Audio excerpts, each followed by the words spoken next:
Ano po yung pakiramdam nyo? Ngayon na na-adjust kayo.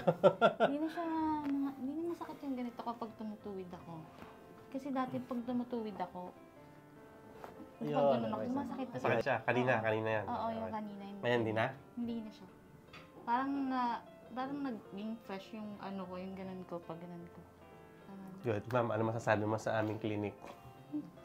Very good po talaga yung yung therapy niyo. After session, mararamdaman mo talaga yung parang fresh yung bones mo. Mararamdaman mo na may pagbabago. Naka-assign po ako sa regional headquarters po. Saan yun? Vicente din. Camp Vicente Lim.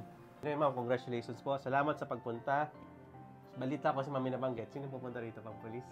Marami po, feeling ko. Bahala sila. Basta November 15 to 30, fill out sila ng form na nandun sa Facebook page mo namin. Maraming salamat po. See you here.